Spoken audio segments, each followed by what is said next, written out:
Good morning, students of class 7. Once again, welcome back in English class, English literature. As we read yesterday, part 2 of this poem, and the name of the poem is The Man of Life Upright, chapter 1. We finished part 2 yesterday. Now we will read part 3. Yeah, last paragraph. It would be last paragraph. आगे बढ़ने से पहले एक हम लोग revision पीछे समझ चुके थे कि ये एक ईमानदार व्यक्ति की जीवन की कहानी है जो अच्छे अच्छे कर्मों को जगह दिया है अपने दिल में, अच्छी अच्छी बातें अपने दिल में रखता है, किसी के लिए गलत नहीं सोचता है। और इस पोएट का नाम थॉमस कैंपियन है। पोएम जो है थॉमस कैंपियन के द्वारा लिखा गया है। चलिए आज हम लोग इसका पार्ट 3 स्टार्ट करते हैं।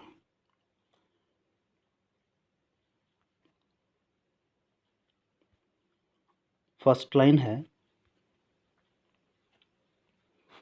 Thus scorning all the cares. Thus scorning all the cares. Thus means इस प्रकार scorning. Scorning means reject. To reject something. REJECT. Reject. इस प्रकार वो क्या कर रहा है? Scorning all the cares. Reject कर दे रहा है सारे केयर्स दैट फेट और फॉर्च्यून ब्रिंग्स। मीन्स वो ये नहीं सोच रहा है, उसे फिक्र नहीं, उसे चिंता नहीं है कि मेरे किस्मत में क्या आएगा। दैट फेट और fortune brings. Fortune means fate and fortune means किस्मत। यहाँ पे ये व्यक्ति, ये ईमानदार व्यक्ति अपने किस्मत के बारे में जरा सा भी नहीं सोचता है। वो रिजेक्ट कर दे रहा है। स्कोर्निंग है ना, क्या कर रहा है? वो रिजेक्ट कर दे रहा है। उसे कोई अपनी चिंता नहीं है, उसे अपनी किस्मत के बारे में कोई टेंशन नहीं है, कोई परेशानी नहीं है, कोई चिंता नहीं है ना, अपने फ्यूचर के लिए। क्यों? क्योंकि वो अच्छा काम किया है, उसका फ्यूचर अच्छा होगा, क्योंकि वो जानता है उसका फ्यूचर अच्छा होगा। नेक्स्ट है, he makes the haven his book. और वो अपना किस्मत, ही मेक्स, वह बनाता है, हेवन हिज बुक्स, यानी वो मीन्स जब मरने के बाद जब वो स्वर्ग जाएगा तो वहाँ पे वो किस्मत जो है अपना खुद लिख रहा है। मरने के बाद उसके साथ क्या होगा जान रहा है? अच्छा होगा, क्योंकि वो एक अच्छा इंसान है। तो वो अपना किस्मत जो है खुद लिख रहा है। नेक्स्ट लाइन है, हिज विजडम हेवनली थिंग्स। और हिज विजडम यानी उसकी बुद्धिमानी, उसकी बुद्धिमता। हिज विजडम हेवनली थिंग्स, और उसके गुड डीड से ही हेवनली थिंग्स है, यानी स्वर्ग में जो थिंग्स मतलब चीज़ें, हेवनली यानी हेवन में, वो उसके गुड डीड्स, उसके अच्छे कर्म, अच्छे काम ही उसको काम आएगा वहाँ पे। तो वो जान रहा है कि everything will be better, everything will be good with me. वो जान रहा है। क्यों? क्योंकि वो ये जानता है कि मारने वाला से बड़ा बचाने वाला होता है, और उसे अपनी किस्मत की चिंता नहीं है। अपना किस्मत वो खुद लिख रहा है। क्यों? क्योंकि अपना किस्मत वो खुद लिख रहा है। He makes heaven his book, his wisdom heavenly things. Next line हम लोग बढ़ते हैं। नेक्स्ट लाइन है, good thoughts his only friends. Good thoughts his only friends means अच्छे थॉट्स ही उसके फ्रेंड हैं। गुड थॉट्स जो है क्या है? उसके फ्रेंड्स हैं, यानी अच्छे विचार, अच्छी बातें, है ना। गलत उसका संगति ही नहीं है, गलत कभी सोचता ही नहीं है, ना ही कि वो किसी के साथ गलत करता है। तो अच्छे अच्छे बातों को वो अपने अंदर लाता है, अच्छी अच्छी चीज़ों को अपने दिल में रखता है, अच्छी अच्छी बातें करता है। तो good thoughts his only friends, उसका दोस्त है तो सिर्फ उसके फ्रेंड्स और कोई नहीं। नेक्स्ट लाइन है his wealth a well spent age, और दूसरी तरफ बात कर रहा है कि उसके पास जो प्रॉपर्टी है वो प्रॉपर्टी है क्या है, उसके वेल स्पेंट एज, जो उसने अपना उम्र बिता दिया अच्छे से, वही उसका प्रॉपर्टी है। क्यों? इसको हम लोग एग्जांपल से समझ सकते हैं कि पास्ट में बहुत सारे लोगों के साथ कभी कभी क्या हो जाता है, कोई इंसिडेंट हो जाता है, कुछ गलत हो जाता है, जिसके कारण उसको फ्यूचर में बहुत सारी प्रॉब्लम्स का सामना करना पड़ता है, मुश्किलों का सामना करना पड़ता है। फ्यूचर में वो सही से जी नहीं सकता है क्योंकि पास्ट में कुछ ऐसा गलत काम किया है जिसके कारण वो लोगों की नज़रों में गिरा हुआ है, लोग उसे अच्छी नज़र से नहीं देखते हैं। ठीक है, तो यहाँ पे ये यही कह रहा है कि उसके जो वेल स्पेंट एज हैं वो अच्छा है और वही उसका प्रॉपर्टी है।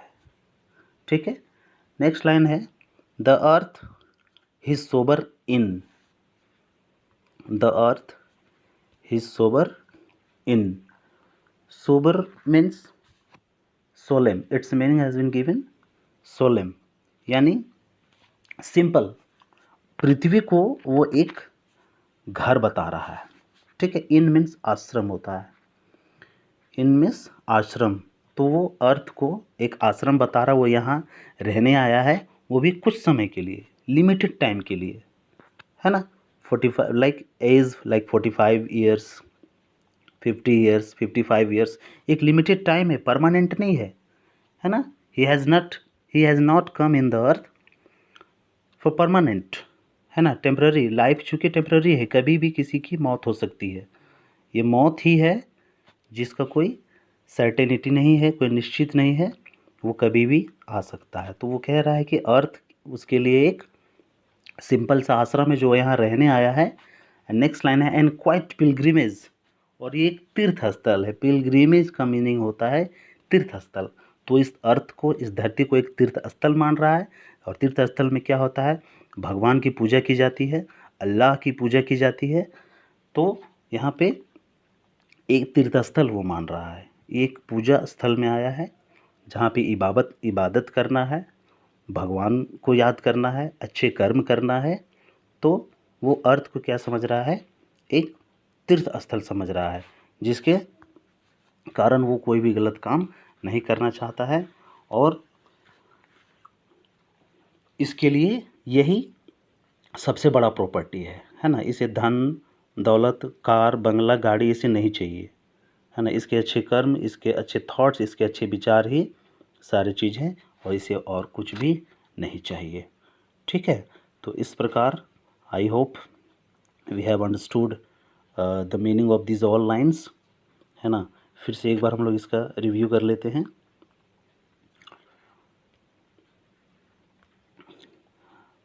दस स्कोर्निंग ऑल द केयर्स, उसे किसी अपने केयर्स एंड दैट फेट और फ्यूचर, उसे अपनी किस्मत की चिंता नहीं है क्योंकि वो अपना किस्मत खुद लिख रहा है। He makes the heaven his books and he his wisdom heavenly things, और क्या कर रहा है, वो जो है स्वर्ग में अपना किस्मत खुद बना रहा है, उसे चिंता नहीं है क्योंकि वो जान रहा है कि मेरे काम अच्छे हैं और मैं अच्छे से मेरा किस्मत होगा।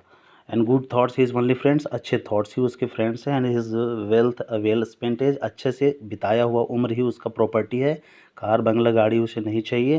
And the earth his sober, और ये धरती जो है, ये पृथ्वी जो है, एक आश्रम है, एक तीर्थस्थल है, और यहाँ पे कुछ ही दिन के लिए वो आया है, इसीलिए उसे अच्छे से रहना है। So it was all about this poem which has been written by Thomas Campion.